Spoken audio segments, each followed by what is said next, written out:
Hello guys, and welcome back to my channel. I want to really appreciate all my wonderful subscribers. I'm very grateful for your love, for your support. And if it's your first time visiting my channel, please, I would like to beg you to please kindly subscribe, and don't forget to turn on the notification bell so that you will get to be notified anytime I post a new video. And in today's tutorial, we'll be learning how to draft and sew the ball gown, this ball gown you are looking at on your screen. So we're going to start by drafting the basic borders. Now the length of the gown we are working with is 9. So I'm going to try to, I know we all know how to draft our basic borders. I'm going to try to use a marker pen so that I can bolden the lines. So this is it, and then the chest circumference we're working with is 19 divided by 2. Okay, so then we'll divide it also by 2 so we can get the front and the back pattern. Here it is. So the next thing I did was to impute our shoulder measurement for the front and for the back. See it? This is for the back shoulder. And then I came down by ½ inch. Next thing, for the neck depth, I measured 2 inches. Go ahead and divide the chest circumference by 12 to get the actual neck width and depth that is required. Okay, and for the back I came down by 1 inch, and I also came in by 2 inches. So I'm going to mark it out.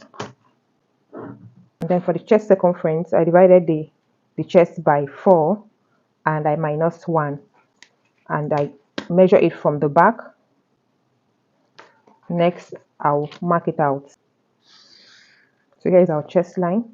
Then I mark my, next thing I did was to mark down my armhole measurement. I connected it here and I came in by 0.5 to be able to cover out my armhole. So now, because of the style we are making, I'm going to be cutting 2 inches across the front and the back. So I'll go ahead and mark out my 2 inches. So I'll impute my chest circumference divided by 4.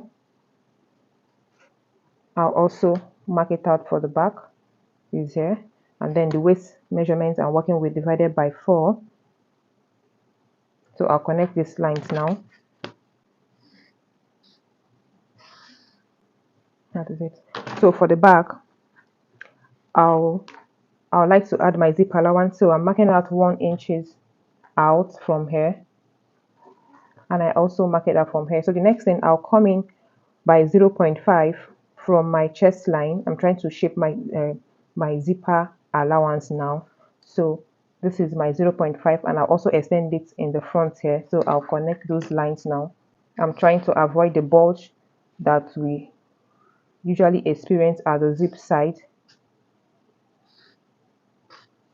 So this is my new zipper allowance.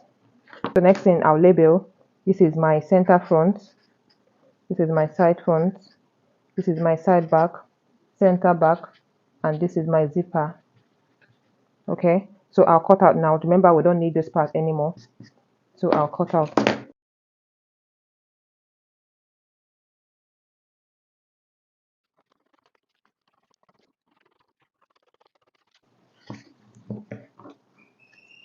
Can you see? So the next thing we do is to transfer to fabric. These are the fabric we'll be using for this ball gown. This is the tulle net we'll be using, and this is the satin fabric that we'll be using, and we'll also be using this lining to line the inside part of this gown.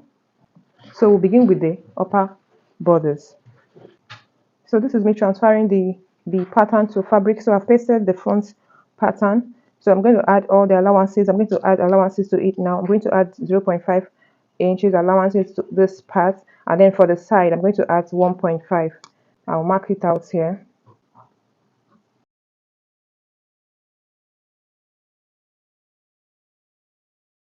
Okay, and then I'll cut it out.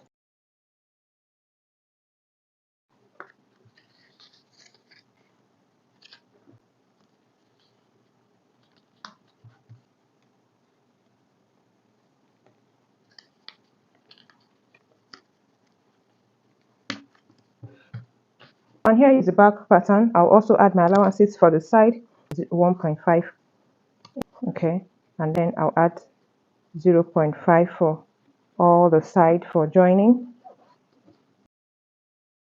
Then I'll cut out.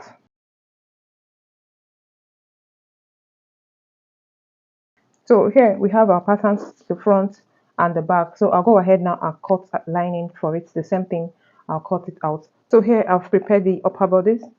I've gone ahead to, line them up with the hairstay just to stabilize them. Okay, I also did same for the lining, as you can see. So now I'll keep it aside now, and then we continue with the lower borders. So for the lower part of this gown, I'm going to cut angle 180 degrees flare for it.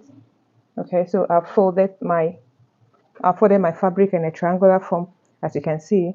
So what I'm going to do is to divide my waist measurement by 3.14, and that will give me 6.05.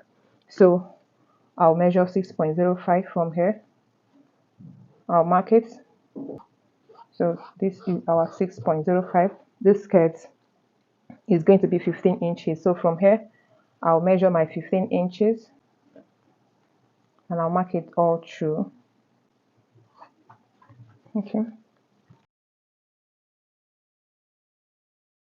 I'd like to notch the midpoint. All right. Okay, and for the lining, I'll do the same thing. So I'll also notch the midpoint. So now I'll have my line. So the next thing, we'll move to the tulle parts. So for the tulle, in order for us to achieve the fullness that we desire, okay, so I'm going to divide the layers into 3. So I'm going to mark it out now. After fixing the full length of the tulle, I would like to come down by 2 inches to fix another layer underneath it.